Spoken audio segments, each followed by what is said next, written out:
So these ghost stories actually come from my mother, and she wanted me to tell the stories for her because she said that she didn't want to be on camera, and since I was online telling my stories, that I should tell some of hers too.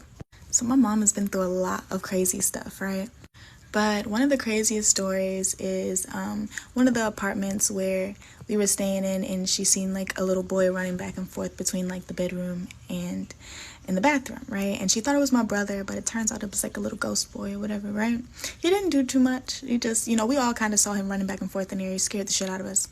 But one night where she was, she went into that bathroom to take a shower, and she said that she had the lights out, but she had a candle on the sink, and the candle was on the sink underneath of the mirror, and the mirror was like a cabinet, right? And I think it was like 2 candles that were lit, and she also had a clear shower curtain so she could see the candles that were lit, sitting on the countertop, right? She's taking her shower, and she said she looked out of the shower curtain and she saw this, it looked like black smoke coming up from underneath of the mirror. So she threw back the shower curtain and she didn't see the smoke anymore. So she was like, okay, maybe like the cabinet's starting to burn or something like that. Let me blow out some of these candles. So she blew out some candles and she left one of them lit, and it wasn't like in an area where it can burn anything anymore. She gets back in the shower. And she looks out the shower curtain again, and then the black smoke is in the middle of the bathroom in front of the door, and she said it was like a cloud that like started to form up and down at the same time into like a person. And I don't know if she fainted a little bit or what, but she was like, the next thing she knew, she was basically like on all fours in the shower about to hit her face on the faucet. So to me, it sounds like she kind of like fainted and almost hit the floor. But she stopped herself from hitting the faucet, and she got up and she snatched the shower curtain down and she wrapped it around herself like a towel, and she ran into her friend at the time who we were staying with, him and his girlfriend's room. She ran into their room, butt naked, sitting on the end of the bed, shivering because she didn't know what that was. What do y'all think? Y'all want to hear more of her stories? Do something with it. It's just money coming to me easily. Money coming in and needing me. Money coming in repeatedly. Money coming, it's just money coming. It's just money coming to me frequently. Money coming in to be with me. Money coming in secretly. Money coming, it's just money coming. It's just money coming to me easily. Money coming. Tell me a ghost story that sounds completely unbelievable but is entirely... Alright friends, sit down and get comfortable because this one is crazy. Honestly, warning, I 10 out of 10 don't recommend you watch this one at night. I do have another video that I can show at the end of this one, but please don't watch it if you get scared easily because this one is actually pretty scary. Out of all the stories that I've shared so far, this one is definitely probably the most traumatic one that I've had. I did not sleep for months after this, I'll be honest with you. And that would be my 1-year-old, I'm sorry. So to give you guys some background, I grew up in a very haunted house. It actually happens to be the house that I'm in right now, so take a good look in all of its glory. My little one decided to come sit with me, so she will be joining us for this video. But to give you guys some background on the house, it's a 3-bedroom, 2-bath. The kids' rooms are right here behind me, and the master bedroom and connecting bathroom is on the other side. The master bedroom is the room that me and my brothers were terrified of. It's where the most activity happened in the house. There were some nights that even my mom didn't want to sleep in there, for some context of how bad it could actually get. So this experience happened to be a night whenever I was home alone. I was a moody teenager, my family had gone out to do something, and I just didn't feel like going. So being home alone, I'm in the kitchen making myself something to eat when I started to hear some rustling coming from my mom's room. The noises continued, and I already had an idea about what was going on, because of previous experiences, but I decided to ignore it and act like it didn't bother me, because me personally, I feel like if you let whatever there know that you're scared, it'll target you even more. So I continue doing what I'm doing, making whatever I'm making, and all of a sudden I hear a loud crash come from the bathroom.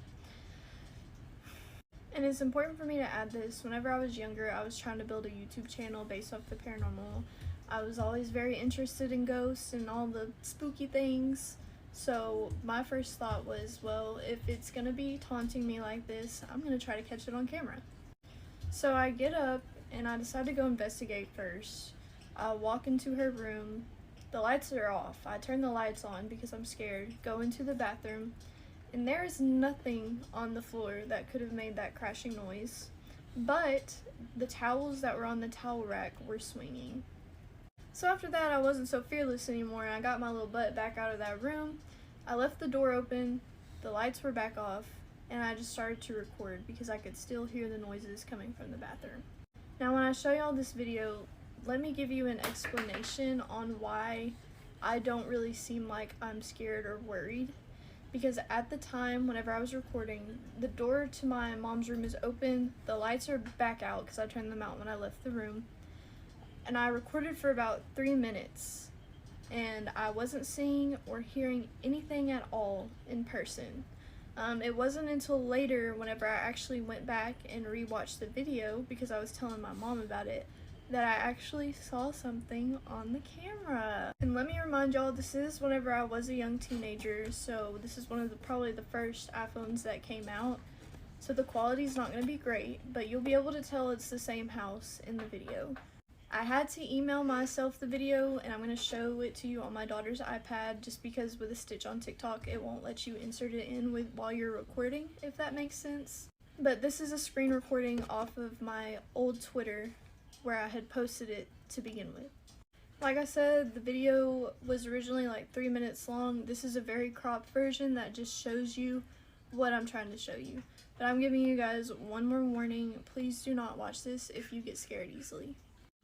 Alright guys, so while you're watching, make sure you watch this area right here, because this is where the presents will first show up.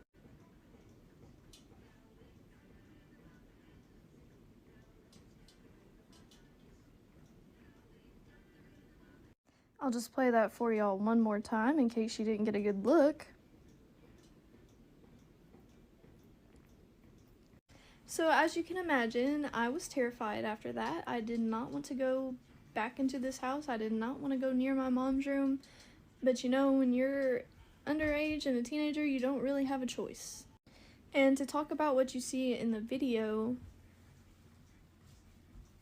it crawls out of the bathroom like it's freaking Tarzan on its hands and knees, whatever, and it jumps inhumanly high and so swiftly,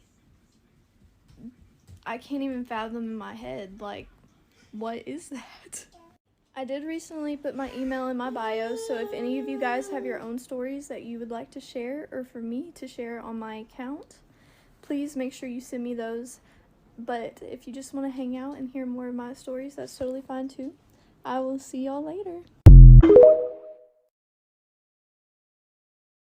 If you're afraid of the dark, you might not want to listen to this story. So this couple have been together for 5 years. When they first met, they discovered that they had a lot of things in common, including both being devotees of La Santa Muerte. They both also love to celebrate Halloween. They love it so much that they do something on Halloween that's not even like a tradition of where they're from. They saw on a Halloween movie that people carve pumpkins, and so they decided to make their own little tradition at home of carving pumpkins for Halloween. So the thing that happened to them is one of the craziest things that they've ever experienced. However, keep in mind that they have gone through paranormal things together a lot. For example, they both see what they call the white little girl. Not just that, but there are moments where they would both come home from work and they would also see like a lady with a veil and a candle. Those sightings that they had seen never scared them. They never had a weird feeling with the little girl or the lady with the veil. Why are they telling us about the paranormal things that happened to them? Because they want to let you know that these things were not as scary as what the fuck just happened to them. So this happened to them on Halloween night when they had already carved pumpkins and were in bed. As the girl is laying there, she gets this really weird feeling like if something is in the house or like something weird is going on. And without really like realizing that she had said it out loud, she says,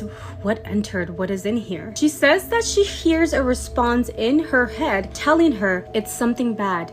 be careful. She immediately opens her eyes and starts looking around the room. That's when her intuition kicked in again and made her look at the side of the room where the closet and the wall meet, where it's the darkest area in that bedroom. She says that when her eyes meet that very dark space in the bedroom, she just got the chills. Like she could feel that it was something malevolent in her bedroom in that spot. She continues staring at that spot and she knows that there's something there. And as if this thing could read her mind, out of nowhere, she sees a pair of eyes coming from that dark spot. She says that the eyes looked almost like cat eyes and that they were green and had like very big lines in the middle. Even though she was like so scared in that moment, she ends up shaking her partner awake, and he does wake up and he's like, what's wrong? What are you doing? She couldn't talk, but she pointed to that corner of the bedroom. When the guy turns to look at that same direction, he is also in shock and just confirms to her that he is also seeing the same thing that she is. He manages to whisper to her,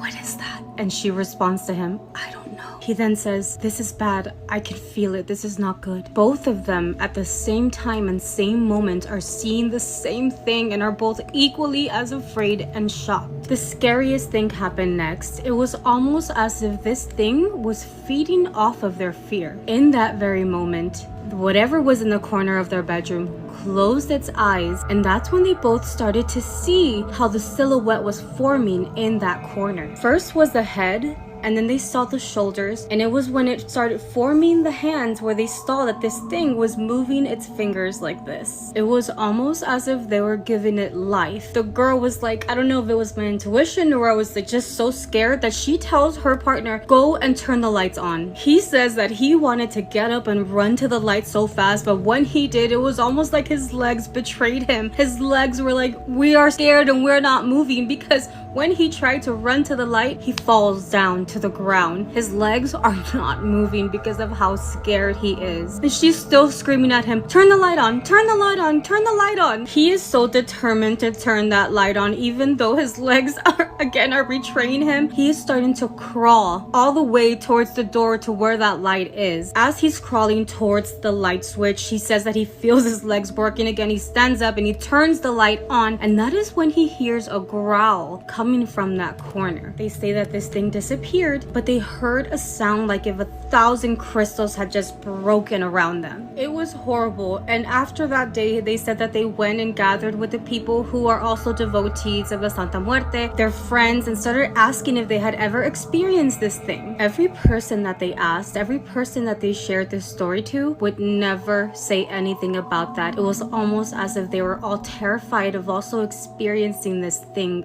in their home. But what do you think that was? Me a ghost story that sounds completely unbelievable but is entirely true. Okay, just bear with me on this one because this is a little bit of a long one. But I've posted 2 other stitches because I've got a lot of ghost stories, but this one's up here because I also didn't experience it by myself. I was with a group of friends. So I'm going to be talking about a place called Crawford Road in Virginia. And this place was notorious among the teenagers. We're going back to I'm about 17 years old, and rumors spread about this place like, oh, this is one of the spots to go to if you want to get spooked out, and it's one of the haunted places in the area. So think back 2016 summertime, okay? Me and my friends, we go out and we're like, you know what? Let's go head up this place. Let's go see if it's actually creepy. So it took us a while to get there, and this road has no streetlights. It is one of those roads where you need your brights on because you can't see anything. It's just pitch dark. And there's woods on either side. And this bridge is on this road, and you drive under the bridge, and that is the spot that everyone talks about, is this bridge. So we get there, and we're already creeped out. One, because it's just completely dark. There's no lights, there's no nothing. And if you were to continue down that road, it would lead into a neighborhood, but it was still dark, still no street lights till a certain point. And so we get out of the car and our dumb selves decide, you know what, let's go on top of this creepy bridge. And so on the top of this bridge is an old road that's no longer being used by the public. So we decided to just go walking on it because, you know, why not? And there's this sign up there that had pew pew holes in it. And we were just like, oh, that's so stupid. Someone came out here and, you know, shot up the sign. And we were like, you know, let's just continue walking in the dark by the woods. So we're walking around for probably 5 to 10 minutes. And then all of a sudden, the woods, they go completely silent. You know how during the summertime, the woods are just alive with sound? Crickets, birds, frogs, it's just really noisy, cicadas, like there's just so much going on. Well, it was one of those times where we're all just talking, and then one by one we stopped talking because the woods got quiet. And my friend goes, why did it get so quiet? And we're all standing there, and then we hear to the left of us footsteps in the woods. Just feet away, we hear footsteps. So we start booking it the other way. All of us start running because we have absolutely no clue why the woods got so silent. Usually that is just not a good thing. So we ran all the way back to the top of the bridge, and we got back to the top of the bridge. Didn't seem like anything was following us. But then when we got to the car, we walked back down to get in the car because we're all spooked, and then we hear crying. Someone was, or something was crying, and it sounded like the weeping crying, you know, when you have like your hands over your face, like it's muffled crying. And we're all sitting there for a second. All of us are hearing this. It's not just me. And listen, I've seen enough horror movies, okay? I'm not going to be the stupid one. And neither were any of my other friends. We're like, yep, time to go. Let's get out of here. Let's go and get in the car. So we all pile in and we start driving away from the bridge back home. And as we start to drive down this road, there's this truck that comes up behind us. And he's got his brights on and he's tailgating us. And he is, I mean, like inches away from the vehicle we're in.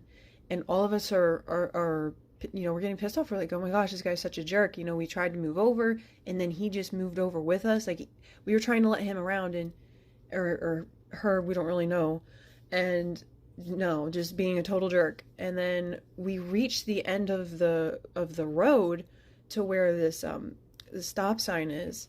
And then the lights behind us go off, and we're like, oh, finally this guy turned his brights off.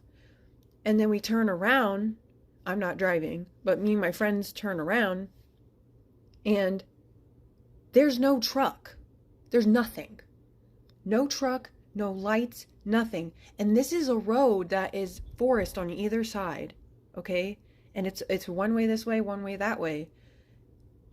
There's nowhere this truck would have gone. So we're all freaking out at this point, because we're like, we heard footsteps in the woods, we heard crying, and then a truck was basically chasing us, and now it's just disappeared. So now we're really, we're freaking out. Like, and as one should. I feel like this would be a normal reaction. But then, of course, we all end up getting home safe. The truck never reappeared. But this is where it gets crazy. We ended up doing a little bit of research when we got back home, because we were like, what the heck? What the heck did we just experience?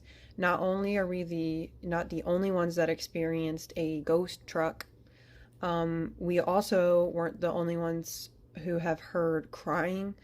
And the supposed crying is coming from something that had happened a long time ago, where there was a slave woman, and her child was thrown off of this bridge intentionally by her owners. And then we found out that the crying is most likely like her, that's what they suppose. And then someone had jumped off of this bridge before. And then we found out something happened the day, or I should say the night, before we were actually there. We found out on the news the next day that someone had gotten murked with a pew-pew literally the night before we had gone there. Those bullet holes that we saw on the sign, that's what it was from.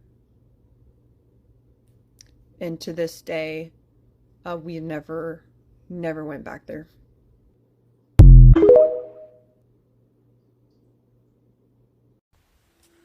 Hey guys, so this story is about my twin sister. So after my twin sister died, so me and my mom, we went up there, and my baby sister, we went up to where she was. They had a body, and we went to view the body and had made arrangements for the funeral home in Mobile to go pick her up.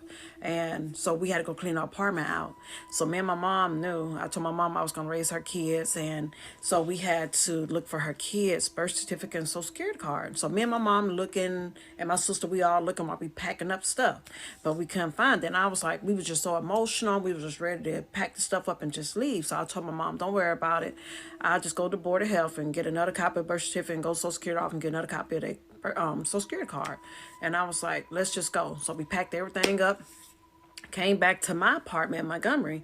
And so I had a lot of family members came at my apartment, so I didn't feel like being bothered. So while everybody was up front, I just went in my room and shut the door. And I was just leaning against the wall. And I remember sitting in the corner and just crying. And I had brought one of the suitcases where I had all her kids' stuff in my room. So I'm just sitting there crying, and just like in a state of shock. And I heard my sister's voice so loud and clear. Yeah, I'm not going crazy. And she was like, hey, Kiki, get up and look in the side pocket of the suitcase. And I was like, no, I don't feel like moving. And my sister was like, okay, but I need you to get up and look in that pocket. And I was like, you did not hear me? Now, mind you, just me in the room, but I heard my sister. I said, I don't feel like getting up. I said, I just viewed your body. You gone. I said, I'm mad. You're not here anymore. I don't feel like getting up. My sister said, girl, just get your butt up and just do what I say. She started hollering at me. So I was like, wait a minute. Girl, I don't care if you're dead or not. You ain't gonna be hollering at me. So now I'm hollering like, don't you raise your voice at me. I don't care about you hollering at me. So now I'm hollering. So, and my sister, just get up and just look in the suitcase. And so, I'm hollering back, don't you holler at me? So I heard a knock on my door. So it was my kids, my cousin, auntie. They was like, you okay? Who you hollering at? I said, Mika, she up in here hollering at me like she my mama. I said, y'all don't care. She don't be raising her voice at me. So now they looking at me like, what? I said, she up in here hollering at me. She lost her doggone mind. So they was like, okay. So they shut the door. And they went on back up front. And so I got mad. So I went over there to the suitcase. And so I'm going through the pockets. And guess what it was? It was the birth certificate and social security cards up in the side pocket of the suitcase. And I was like, oh. And I heard my sister said, next time, just do what I tell you. And I said, next time, don't you be hollering at me. And so, and I heard her chuckle. And she said, bye. And I started crying because I knew I wasn't going to hear her voice no more. But she come to me regularly in my dream. But that was the time my sister hollered at me and she was gone.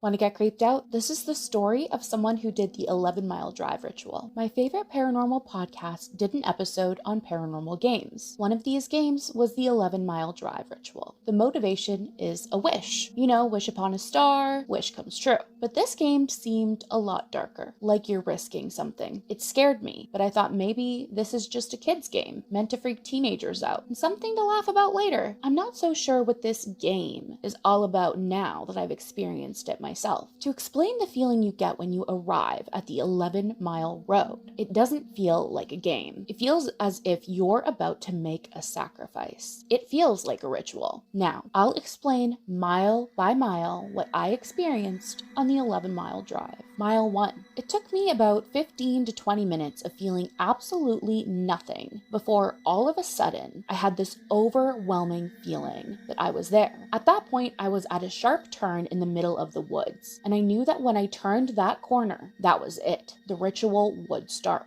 I did not feel a pull forward. I wanted so badly to turn around, but I just went. I just drove. At first, there was no change, but right as I was coming up into the second mile, the temperature seemed to plummet. I checked the paper I wrote the rules on and turned up my heater. Mile 2. I find myself reaching to turn the heater on full blast. It is cold, and that's all. It's just cold. Nothing else seemed to be out of order. Mile 3. I see one person walking along the right side of the road with a backpack. This looked to me like an actual human, though the fact that I was traveling along a desolate back road in the middle of nowhere does strike me as odd. However, this person never looked at my car. He appeared in the rearview mirror and appeared to be playing on his phone. He looked very real and very normal and very unbothered. Besides this, I saw nothing else. Mile 4. This is where got weird for me. I started to really fear the situation for the first time, and as I drove past a small clearing from the trees, I swear I thought I heard a fist hit my window and the sound of someone shouting my name. It was as if